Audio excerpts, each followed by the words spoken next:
अस्सलाम वालेकुम। 2014 में जब बेरेटॉन कराची लॉन्च हुआ तो कराची के लोगों समेत ओवरसीज़ जितने भी पाकिस्तानी हैं पूरी दुनिया के अंदर, इन तमाम लोगों ने बेरेटॉन कराची को भरपूर वेलकम किया। उसकी वजह ये थी कि कराची के अंदर एक बाएतमाद इदारे की तलाश थी लोगों को, ऐसे इदारे की तलाश थी कि जहाँ पर उनकी इन्वेस्टमेंट जो है वो सिक्योर रहे, सेफ़ रहे, जहाँ वो अपनी जमा पूंजी लगाएं तो वो इदारा उनको डिलीवर करे। इसी वजह से आपने देखा कि बेरेटॉन कराची के अंदर भरपूर इन्वेस्टमेंट आई। हर तबके से, हर तरह के लोगों ने हर तरीके से यहाँ पर इन्वेस्टमेंट की।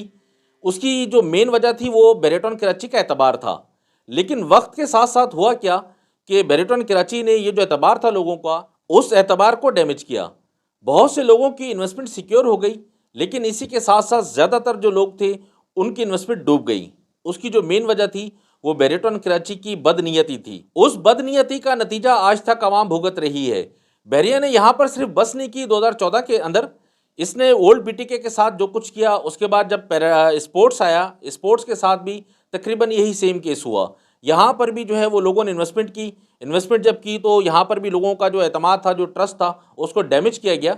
इसके बाद जो है वो फिर पैराडाइज जब आया तो पैराडाइज में हमने देखा कि बहुत से जो लोग थे वो ओल्ड बीटीके को देखकर और स्पोर्ट्स को देखकर वो कट गए। पैराडाइज के अंदर रिस्पांस कदरे कम महसूस हुआ बनिस्बत इन दोनों प्रोजेक्ट्स के। लेकिन क्या था कि पैराडाइज के अंदर भी लोगों की इन्वेस्टमेंट आई। यही सेम केस बहरिया ने पैराडाइज के साथ भी किया। पैराडाइज के अंदर भी जो है वो बहुत से लोगों के साथ यहाँ भी चीट हुआ कि उसकी वजह ये थी कि बहरिया के पास ज़मीन नहीं थी, ओवर सेलिंग की वजह से यहाँ प्रॉब्लम्स आई। देखिए जो मामलात हैं ना, ये हो क्यों रहे हैं, इसकी जो मेन जो वजह मैं समझता हूँ वो मैं आप लोगों के साथ शेयर करता हूँ आज। मेरा ये ज़ाती ख्याल है कि बेरेटॉन कराची जो है वो आप लोगों को शिकार के तौर पर इस्तेमाल करता है, आप लोगों को दिखाकर नए शिकारी को बुलाता है। इसको हम ज़रा आगे चलकर समझते हैं। पहले मैं आपको बताऊं कि बेरेटॉन कराची अगर चाहे तो ये तमाम मामलात को हल कर सकता है। उसकी वजह यह है कि बेरेटॉन कराची के पास BTK 1 के अंदर भी इतनी ज़मीन पड़ी हुई है कि अगर ये चाहे तो ओल्ड BTK के फैक्ट्रीज, पैराडाइज के फैक्ट्रीज, स्पोर्ट्स के फैक्ट्रीज, इन तमाम को क्लियर कर सकता है। उसकी मेन वजह मैं आपको बता दूं कि अगर आप थोड़ा सा पीछे चले जाएं तो इसने कन्वर्जन जो पॉलिसी दी थी बेरेटॉन कराची ने ओल्ड BTK के 125 गज के प्लॉट्स की कि बेरे ग्रीन्स के अंदर आप इनको कन्वर्ट करवा लें, तो अगर ये चाहता तो 125 गज के मैक्सिमम लोगों को यहाँ से क्लियर कर सकता था। उसकी वजह है कि बेरे ग्रीन्स में इसके पास बहुत बड़ी जगह है, बहुत बड़ी यहाँ पर जो है वो इस तरह की लैंड है इसके पास कि जो अभी तक इसने जो है वो ओपन ही नहीं की, दिखाया किसी को नहीं, डिस्क्लोज नहीं हुई अभी तक। वो अगर चाहता तो यहाँ पर कुछ सेटिंग कर सकता था, लेकिन इसने नहीं की। लोग बेचारे एग्री हो गए 125 गज वाले भी कि चलो हम 75 गज ही हमें मिल जाए, लेकिन ऑन ग्राउंड तो कम से कम हो। लेकिन यहाँ पर भी बेरेटॉन कराची ने ओल्ड BTK के 125 गज के फैक्ट्रीज को क्लियर करने की कोशिश नहीं की। इसी तरह आपने देखा कि परसेंट 27 की न्यू डील आई 125 गज के अंदर। इसी के साथ अगर हम 250 गज को देखें तो ओल्ड BTK के अंदर परसेंट 32 के अंदर न्यू डील आई। इसके अलावा पैराडाइज के अंदर परसेंट 47, परसेंट 48 के अंदर न्यू डील आई, परसेंट 50 के अंदर न्यू डील आई। यहाँ पर हमने देखा कि ये बेरे के पास प्लॉट थे तो बेरे ने यहाँ पर न्यू डील दी, यहाँ पर इसके पास जगह थी तो इसने नए लोगों को बेचा। अगर ये इसकी नीयत होती तो आप लोगों को यहाँ क्लियर कर सकता था, लेकिन इसने नहीं किया। इसी तरह 500 गज में हम देख लें तो 500 गज के अंदर रिसेंट अगर आप इसको देखें तो परसेंट 33 की न्यू डील आई। परसेंट 33 के साथ भी बहुत बड़ा इसने ब्लंडर किया कि परसेंट 33 का वो जो एरिया अभी जो न्यू डील के नाम पर बिक रहा है मार्केट के अंदर, ये जगह पहले मैप पर दिखाई गई। यहाँ पर जब बैलेटिंग हुई, बैलेटिंग करके इस जगह पर लोगों को प्लॉट अलॉट किए, नंबर अलॉट किए। जब ये बाउंड्री वाला मामला आया, सुप्रीम कोर्ट वाला जब केस आया, उसके बाद यहाँ बाउंड्री खिंच गई। जब बाउंड्री खिंच गई तो उसके बाद फिर बहरिया ने ये अनाउंस कर दिया कि ये जो जगह है हमारे पास, ये जगह नहीं है, ये आउट ऑफ बाउंड्री हो चुकी है, ये इलीगल ज़मीन है। इस वजह से यहाँ के जो लोग हैं, यहाँ जिन लोगों को हम प्लॉट दे चुके हैं या मैप पर जिन लोगों को प्लॉट अलॉट कर चुके हैं, ये गैर कानूनी हो गए हैं। इस वजह से सब ये डिस्प्यूटेड एरियाज़ के अंदर आ चुके हैं। कुछ अरसे के बाद क्या हुआ कि यही जगह बहरिया ने क्लियर करवा ली, वहाँ डेवलपमेंट शुरू कर दी, शुरू कर न्यू डील के नाम पर उसी जगह को बेचना शुरू कर दिया। यहाँ पर भी 500 गज के साथ भी आपने देखा कि बहुत ज़्यादा ज़्यादती की इसने। परसेंट 47 के अंदर इसने दिया पैराडाइज वालों को। इसी तरह परसेंट 50 के अंदर न्यू डील इसने दी। परसेंट 4 की आप देख लें न्यू डील आ गई। इसी तरह 1000 गज की आप देख लें परसेंट 7 की न्यू डील आ गई। अगर बेरेटॉन कराची चाहता आप लोगों को यहाँ पर कंपलसेट करना, आपके साथ आप लोगों के मामला को क्लियर करना, तो कर सकता था, लेकिन इसकी नीयत नहीं थी। इसकी जो मेन वजह मैं समझता हूँ ना सर, वो ये है कि बेरेटॉन कराची जो है वो आप लोगों को शिकार के तौर पर इस्तेमाल किस तरह करता है।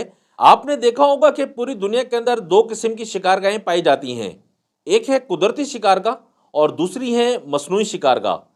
कुदरती शिकारगाह क्या है कि जहाँ पर आप देखते हैं जो जंगलात हैं, जंगलात के अंदर उमरा जाते हैं, वहाँ पर अपना शौक़ पूरा करते हैं। किसी भी तरह का कोई हिरन का शिकार कर रहा है, कोई कुछ मुख्तलिफ शिकार कर रहे हैं, उमरा वहाँ पर अपना शौक़ पूरा करके आते हैं। कुदरती शिकारगाहों के अंदर वहाँ ये कि आपको टाइम भी ज़्यादा लगता है, मेहनत भी आप लोगों को ज़्यादा करनी पड़ती है। उसकी वजह ये होती है कि वो जंगल इतने बड़े होते हैं और वहाँ पर जो जानवर होते हैं वो रैपिडली जो है वो इतने शार्प होते हैं कि वो देखते ही समझ जाते हैं कि शिकारी आ गया है, शिकारी जो है वो मुझे हंट करेगा या मुझे शिकार बनाएगा।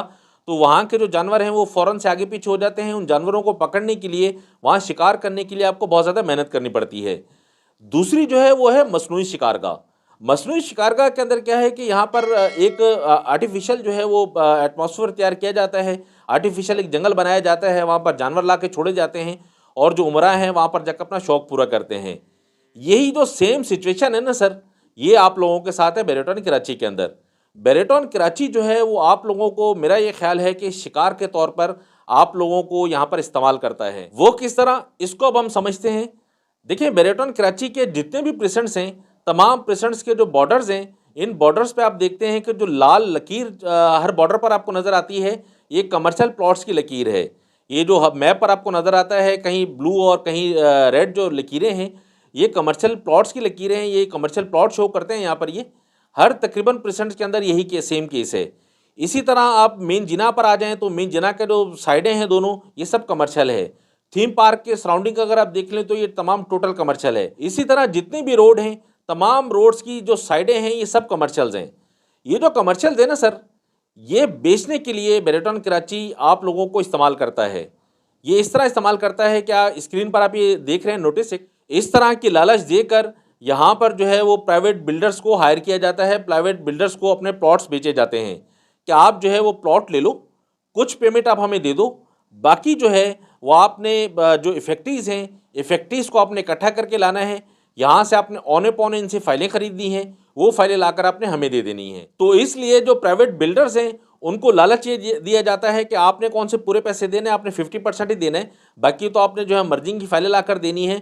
तो प्राइवेट बिल्डर भी सोचता है कि ठीक है, थोड़ी सी इन्वेस्टमेंट में लगाता हूँ, बाकी जो है वो मैं आस्ता आस्ता जो इफेक्टिव्स आएंगे, इफेक्टिव्स को घेर घार के मैं बैरियर के अंदर जो है वो मर्ज करवा दूंगा, मेरा भी मामला हल हो जाएगा, बैरियर का मामला भी हल हो जाएगा और इफेक्टिव्स का मामला भी हल हो जाएगा। यही सोचकर जो प्राइवेट बिल्डर और बैरिया दोनों मिलकर चलते हैं। तो इस वजह से मैं समझता हूँ कि बेरेटॉन कराची जो है ये भी एक मसनूई शिकारगाह है, जिसके अंदर जो है वो आर्टिफिशियल पूरा सिस्टम इसने तैयार किया, उसके अंदर इफेक्टिव्स पैदा किए गए, फिर शिकारी लाकर छोड़े गए। यही जो शिकारी हैं फिर इफेक्टिव्स को शिकार करते हैं। जो शिकार हो जाता है वो बेचारा फंसता है और रोता है। अभी तक की जो इफेक्टिव्स की सूरत हाल है ना सर, वो तकरीबन सेम ही है जैसे पहले थी। आज से 1 साल 1.5 साल पहले की जो सूरत हाल थी वो तकरीबन सेम है। बेरेटॉन कराची की तरफ से मुख्तलिफ ऑफ़र्स ये करता रहता है, लेकिन उसके अंदर भी जो ऑफ़र का जो दौरानिया होता है, उस दौरानिए के अंदर भी बैरिया की जो काली भेड़ें हैं वो ज़्यादा फ़ायदा उठाती हैं। बैरिया के अंदर जो ऑफिसर्स हैं, रिश्वतखोर जो ऑफिसर्स हैं, वो ज़्यादा फ़ायदा उठाते हैं बनिस्बत आम क्लाइंट के। बैरिया इन काली भेड़ों को नहीं पकड़ पा रहा, जिसकी वजह से जो आम क्लाइंट है, आम जो लोग हैं, ये लोग जो टाइम पर नहीं पहुंच सकते या फिर जो है उनको खबर देर से पता चलती है, वैसे जो लोग हैं वो बेचारे फंसे रहते हैं। तो बेरेटॉन कराची अगर अपनी रेपो क्लियर करना चाहता है, अपने मामलात को क्लियर करना चाहता है, नए प्रोजेक्ट्स को भी ये कामयाब करना चाहता है, तो इसके लिए बेहतर ये है कि पहले अपने फैक्ट्रीज़ को क्लियर करें। वो खा वो ओल्ड BTK के हों, स्पोर्ट्स के हों, पैराडाइज के हों या किसी भी तरह के हों। ये तो थी बेरेटॉन कराची फैक्ट्रीज़ के लिए कुछ बातें। इस वीडियो के हवाले से आपकी कोई भी क्यूरी है तो आप वीडियो के कमेंट सेक्शन में कमेंट करके आप मुझसे पूछ सकते हैं। मैं कोशिश करूँगा कि जल्द से जल्द मैं उसका आपको जवाब दूँ। बेरेटॉन कराची में आप किसी भी तरह की ख़रीदो फ़रोख्त करना चाहते हैं तो स्क्रीन पर मेरा नंबर मौजूद है, आप मुझे कॉल या व्हाट्सएप कर सकते हैं। बेरेटॉन कराची की नई अपडेट्स के साथ नेक्स्ट वीडियोस में मिलते हैं इंशाल्लाह। तब तक के लिए आप मुझे इजाज़त दें। फ़ी अमानिल्लाह, अल्लाह हाफ़िज़।